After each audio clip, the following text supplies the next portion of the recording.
What's up, family? Gerald the Bossman here. You're tuned into the Bossman Show on AM 1010, AM 1430, 1055 The King.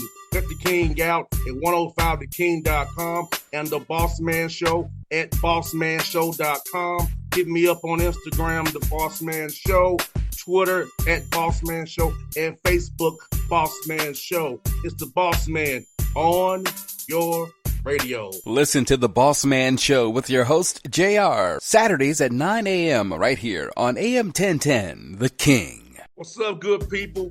BetOnline is your number one source for all your betting needs. The latest odds, lines, and matchup reports for baseball, boxing, golf, and more. BetOnline continues to be the fastest and easiest way to place your wagers, including live betting and your favorite casino and card games available to play right from your phone. Head to the website or use your mobile device to sign up today and get in on the action. Remember to use your promo code BELIEVE, B-L-E-A-V, for your 50% welcome bonus on your first deposit. BetOnline, where the game starts. BS3 Network, changing the way you watch TV. Yes, BS3 Network, changing the way you watch TV, covering content and hot topics from A to Z, sports, music, society and culture, movie reviews, you name it, we have it. Check it out on bs3network.com or check us out on Roku, BS3 TV on Roku, as well as check out your favorite podcast on all podcast platforms or Spreaker.com/BS3 Network. You are now tuned to BS3 Network.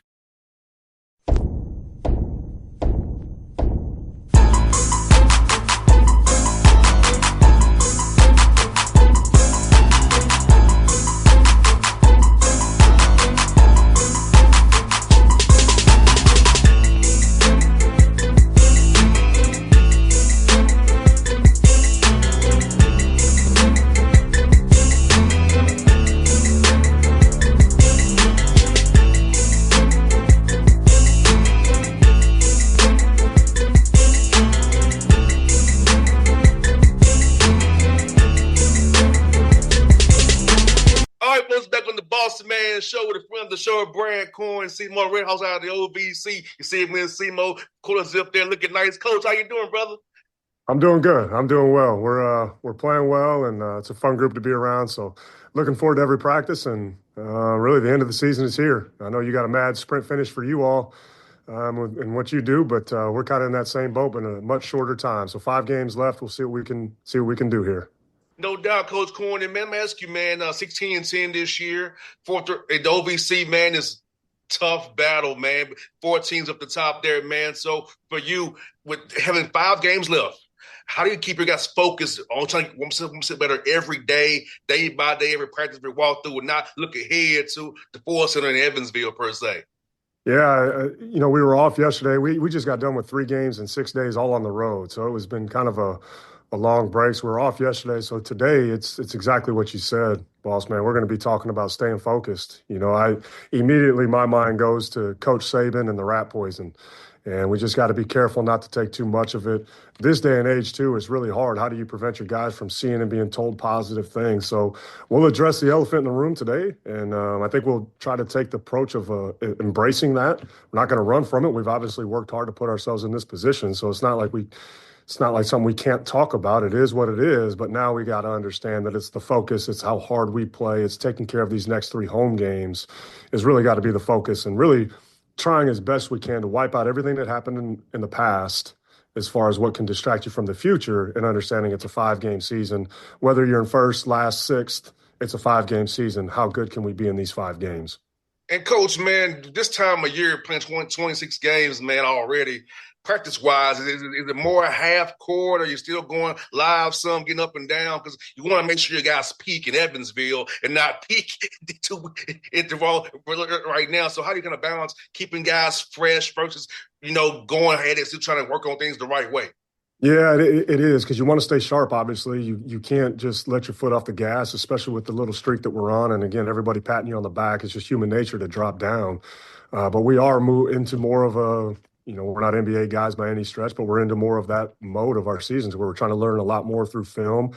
I think each team is different. And this group has shown a good basketball maturity to where we don't have to get them corrected through physical practices as much as we have maybe in the past.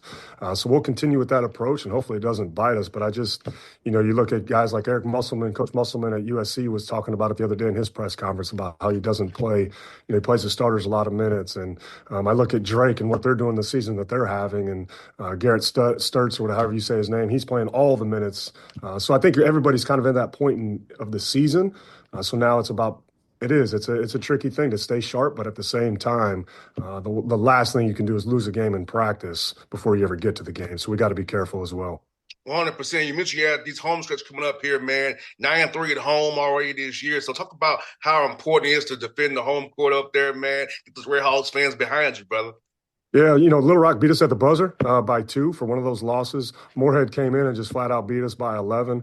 And then Chattanooga beat us in the non-con at home. So we've played really, really good basketball all season long at home. And there's excitement growing in Cape. I get a lot of text messages, and I think that we're going to have a great crowd. We had a great crowd against Little Rock. Students came out. We've got a young lady here that does a tremendous job of getting the community involved and student body involved. So I think we're going to continue to grow and see these crowds grow because our fans have been able to see the brand of basketball that we've been able to play on top of going to an NCAA tournament, winning a championship, what was just 500 days ago, which seems crazy to think about. But I think there's excitement growing. I think there's going to be a lot of people here that are really excited about the way that our team plays and the manner in which they play. And watching you guys, I went back watching some of you on film on Synergy, man. You all play hard as heck, man. It's a purpose to what you're doing. You're just not out there doing something to do it. It's with a purpose, and I love watching it. It pops off on film. So about that, talk about how you instill that mentality into your guys to buy into everything we do has a purpose on the court for a reason so we can win these games the right way. Yeah, a lot of guys have said that, so I appreciate you saying that and seeing that. I mean, to me, that's the ultimate compliment as a coach is that people recognize the way and the manner in which your players play and play the right way and compete. It's really a room full of competitors. A year ago we took some lumps with Rob Martin, Braxton Stacker, David Idata, T.J. Beal, B.J. Ward. Guys that just had to learn through playing games, and we took our lumps for that. So they came back this year just ultra competitive, and then Teddy Washington, one of our better guys on the stat sheet. He just brings a level of confidence and competitiveness. I think that's the main thing with these guys. They allow us to coach them pretty hard, and they respond to it. They don't get small. They take it, and they move on to the next play. So we just had a really nice mix. Staff did a great job of finding those guys that are wired up to get coached and to play hard, and as you said, have a purpose to what they're doing because we all have just a finite amount of time regardless, whether you're winning or whether you're playing college basketball or just life in general. So you might as well get after it and approach it the right kind of way and let the chips fall where they may. And that's kind of how guys play. 100%, man. The results take care of themselves. I feel like this coach, my dad was a coach I told you before. Like, my dad feel like if you do it the right way, the wins will come. Don't get caught up in the results. Be more about the process. And my dad always said the process will take care of itself if you're doing it the right way. And I feel like your guys embody that because how hard you play and how you do things with a purpose and with a mission. Yeah, and it's just, and it's been both ways. Basketball is a beautiful sport just because it's not like football. You can't just have 4 downs, go sit on the sideline, wait for the defense to come in. You've got to be able to play the next play within 2 seconds.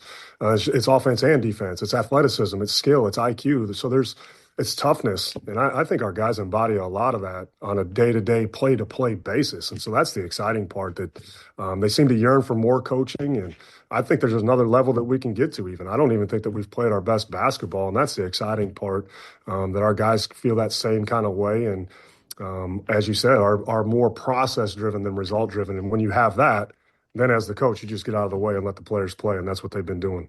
Well, first of all, I'm seeing you also, Coach Korn, man, is your active hands defensively, man. Them active hands you have, man, compact defense that you all have, and being more about moving your feet than using the body. So talk about coaching to that as well, because to me, it pops off seeing them active hands you guys have, man. Yeah, that's something that we've talked about. I think you go back and look at all the great teams, whether you're in college or even in the NBA. When the Warriors were crushing it, of course Splash Brothers and shot a lot of threes and all that stuff, but they also were top 5 in the NBA in defense during that stretch as well. You look at Villanova when they went back to back. You look at UConn. You weren't just lopsided one way or the other. You weren't just a great defensive team with no offense or just a great powered offense with no defense. You got to have both if you want to be a championship level program. And so I think when you look at our group this year, in the past, we've been really good offensively, but our defense has been down or our rebounding has been down. The thing that excites me about this group is they've taken an identity on the defensive side as well. And coming off that game against Little Rock, just a complete rock fight. But it didn't feel like bad basketball. The statistics were bad. The shooting was poor. But it was just such a physical game that there was nothing easy coming in that game. And so to be able to win games like that on the road with everything that was on the line is very, very encouraging because, again, to my point earlier, I don't think that we've hit necessarily our stride offensively either or defensively within the same game. And if and when that happens, I think that we can be even more dangerous than we've been to this point.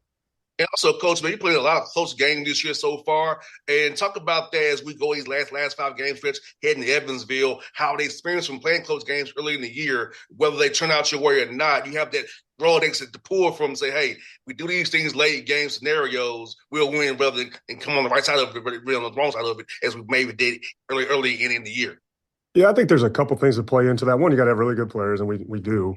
But I think like you talked about it before. They're really competitive, And so when the game is tight or there's 4 points, they're able to get themselves to another level mentally and physically, and whether we make free throws late or close out possessions with defensive rebounds, we've been able to do that in those tight games.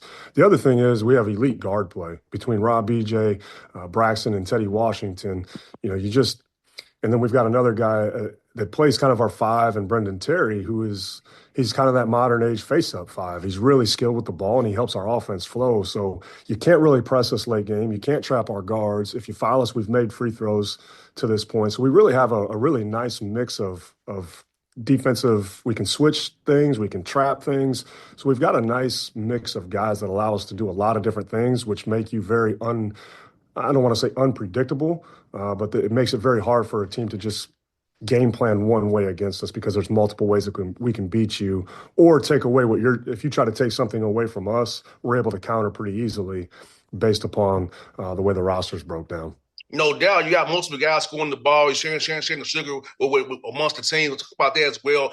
Late game, like we talked about, having optionality with multiple guys who can score the ball, and you just can't load up the one guy. You got to worry about multiple guys and just say, what am I going to take away today? No, but I'm going to get beat that way. How am I okay getting beat, per se?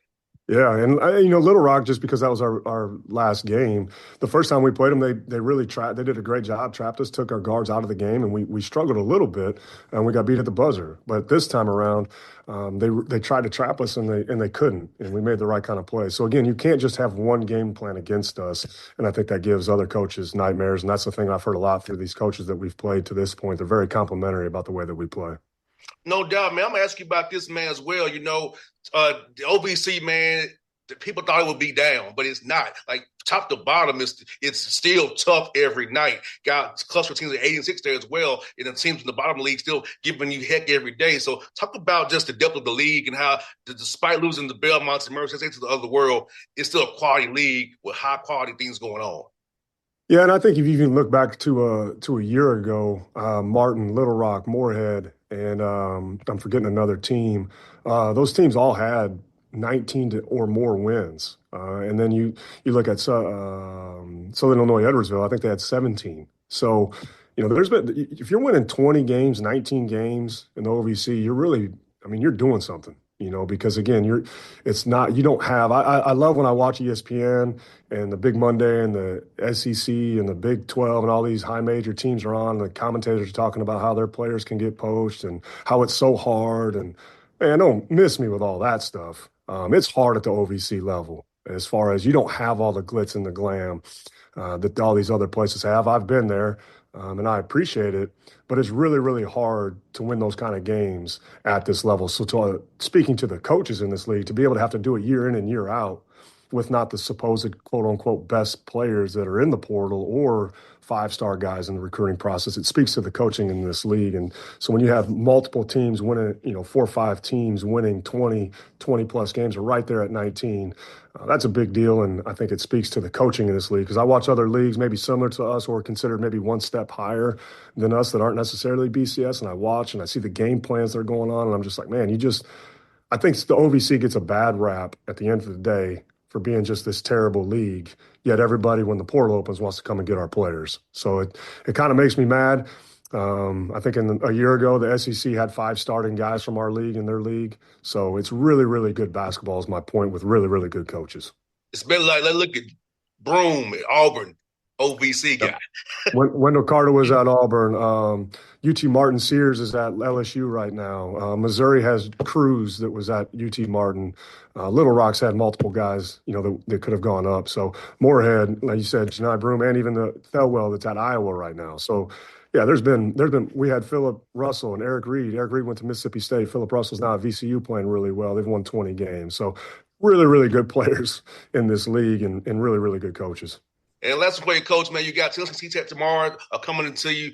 John Pimp does a heck of a job at Tennessee Tech, man. So what is it for those guys on the field? How you preparing to deal with John? These guys coming up there to cape them on Saturday, man. Yeah, even just since I've been in the league, we've had just great games against them, whether it's been home, road, or even in the conference tournament. So I think the one thing that somewhat helps us is they play a similar style offensively that we do. So I think we're a little bit more prepared to go against them. From a defensive and a scouting report standpoint, our guys recognize some cuts and movements that they make. But he does a great job of putting you in space. They have some undersized guys, if you will, that are extremely strong around the rim. So Coach Pelfrey's forgotten more basketball than I know. So I love competing against him and his teams, because they're always well prepared. They run good offense, and they're tough, and they play well on the road too over the years. So we can't assume that just because we're at home and we won a couple games here in a row that we're all of a sudden just going to show up and win. Because we just talked about, the OVC and any league and conference play, especially late February. This is when everyone's palms get a little bit more sweaty, things get a little bit more intense, because everybody knows what's on the line. So we have to come ready to play, whether we're playing TSU or Tennessee Tech or Morehead State, whatever it is. We got to be ready to play, because every game matters the same at this point. No doubt. With Coach Korn, I hope we're chatting again in a few weeks, man, after you have a good run here the last part of the season, man. We did like we did previously, man. So hopefully we'll talk again in March, man, after a good run for you, man. No, I appreciate that. Thank you. Inside, Coach. Be safe, man. You as well. Thank you. BS3 Network. Changing the way you watch TV. Yes, BS3 Network, changing the way you watch TV, covering content and hot topics from A to Z. Sports, music, society and culture, movie reviews. You name it, we have it. Check it out on bs3network.com or check us out on Roku, BS3 TV on Roku, as well as check out your favorite podcast on all podcast platforms or Spreaker.com/BS3 Network. You are now tuned to BS3 Network. What's up, good people? BetOnline is your number one source for all your betting needs. The latest odds, lines, and matchup reports for baseball, boxing, golf, and more. BetOnline continues to be the fastest and easiest way to place your wagers, including live betting and your favorite casino and card games available to play right from your phone. Head to the website or use your mobile device to sign up today and get in on the action. Remember to use your promo code BELIEVE, BLEAV, for your 50% welcome bonus on your first deposit. Bet online where the game starts. What's up, family? Jared the Bossman here. You're tuned into the Bossman Show on AM 1010, AM 1430, 1055 The King. Check The King out at 105theking.com and the Bossman Show at bossmanshow.com. Hit me up on Instagram, The Bossman Show, Twitter at Bossman Show, and Facebook, Bossman Show. It's the Bossman on your radio. Listen to The Bossman Show with your host, JR, Saturdays at 9 a.m. right here on AM 1010, The King.